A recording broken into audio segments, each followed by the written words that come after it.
Hey there, everyone. Meteorologist Ashley Baylor here in the News 8 Now Stream Center. It is Monday. I got to tell you, to some degree, it really feels like a Monday. The weather has not exactly been pretty outside, but there are some spots in western Connecticut where the clouds are starting to thin out just a little bit, enough to allow a little bit of sunshine to peek through. That will not necessarily help us out, but you can see through Litchfield County into actually most of Fairfield County now, that's where we are seeing some breaks of sunshine. But here's the thing. The clouds are going to fill in once again because a cold front is approaching, and that cold front is going to bring us a round of showers and thunderstorms this evening. So, yeah, I hate to say it, but that sun will be somewhat short-lived. Now, in addition to just your garden variety showers and thunderstorms, the Storm Prediction Center has placed central and western parts of Connecticut between a marginal to slight risk for the possibility of some isolated strong storms that may not only produce downpours, but there is the chance that they could produce some gusty winds. So we definitely need to watch out for that, but certainly more likely to see those strong to severe thunderstorms well off to our south, getting down towards the Delmarva Peninsula to the DC metro area. So for us, we're close enough to, throw in that chance.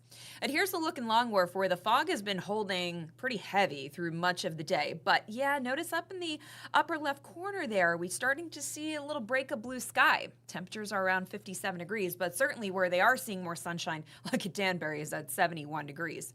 It is 63 in Waterbury, another spot that's probably starting to brighten up a bit.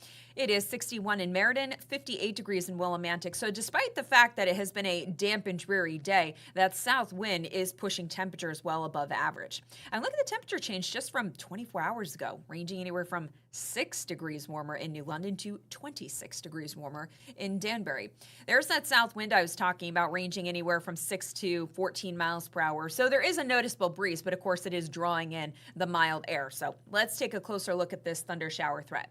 So here we are right around dinner time or shortly after. It depends on when you eat dinner.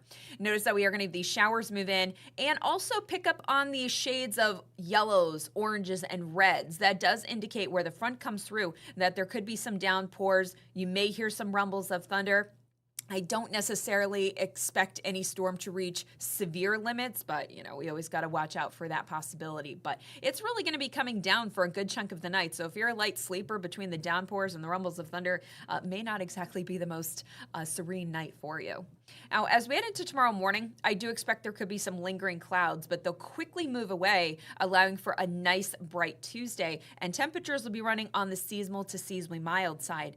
Tuesday and Wednesday, I'll be honest with you, one of the, basically only 2 days that don't feature a chance for some rain showers. This is going to be a somewhat unsettled pattern. So rain tonight, isolated storms.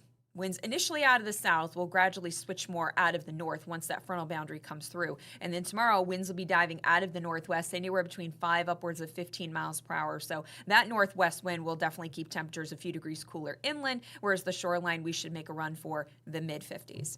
Here's a look at your 8-day shoreline forecast, where clouds will increase on Wednesday. So it will be a bright start to the day, but you'll likely notice more clouds filling in through the afternoon hours. And it will be cooler as temperatures dip back down into the 40s. So showers on Thursday, yet temperatures are going to warm into the low and mid 60s. That's exactly where we stay for Friday, and Friday's not shaping up to be a dry day either. We will see just a few showers on Friday. I don't think Friday is going to be a washout. Thursday, kind of riding the line between washout and okay. Now, the weekend, I don't have many good things to say about this weekend, unfortunately. We are going to be tracking soggy conditions for Saturday. Temperatures are going to get knocked back into the low 50s. It looks like that rain is going to continue on and off through Saturday night and into Sunday. So just on and off. I do think Saturday looks, again, borderline washout, but it's still a few days out. Things could certainly change between now and then. The timing of that could change because even when we were on this morning, it looked like the soggier day was going to be on Sunday. Now, might be pushing to Saturday, but Sunday doesn't look great. Once again, temperatures in the lower 50s there. I was actually go out with my friend Sarah Horowitz on Sunday. She's a herpetologist in the state, and I've done a few stories with her before. So I messaged her last week saying, all right, are the snakes waking up? And she said, yep, they're starting to wake up. A couple of years ago, I actually think it was in 2021, Sarah, her friend Mark, and I went up to Storrs, Connecticut to the UConn campus, and we were out trying to find black racer snakes. And We did. We definitely found them. In some places, I would prefer not to step or see them again, because I almost stepped on one, and then one slithered right into the trees above my head. Not recommended if you're not a fan of snakes. But I did a story with her again. I don't think it was last year. I think it might have even been the year before that. Dennis House has had her on this week before. She is just such an expert in this, and I just enjoy going out and finding snakes. I don't know what it is. Call it weird. I understand.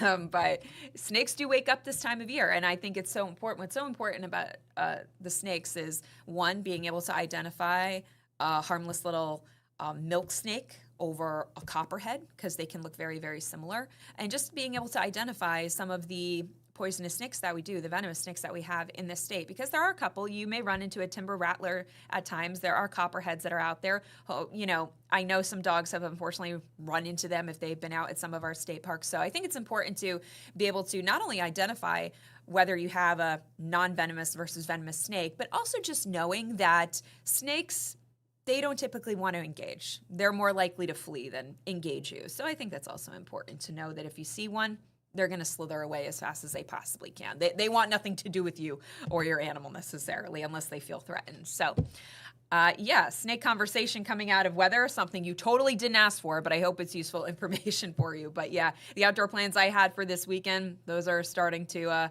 possibly get canceled. We may even see morning showers heading into next Monday. And then Tuesday, okay, that day may be dry, but then temperatures take the bit of a plummet. So can't say I'm the biggest fan of this. Let's go back here. Can't say I'm the biggest fan of this 8-day forecast. Sorry about that. I accidentally hit the button a little soon. Very Morgan Wallen of me. Did you see that over the weekend? Morgan Wallen on SNL, everybody making this huge deal. I personally didn't see what the big deal was, but, social media blowing things up, making things seem a little maybe worse than they actually were. So that's what I just did right there.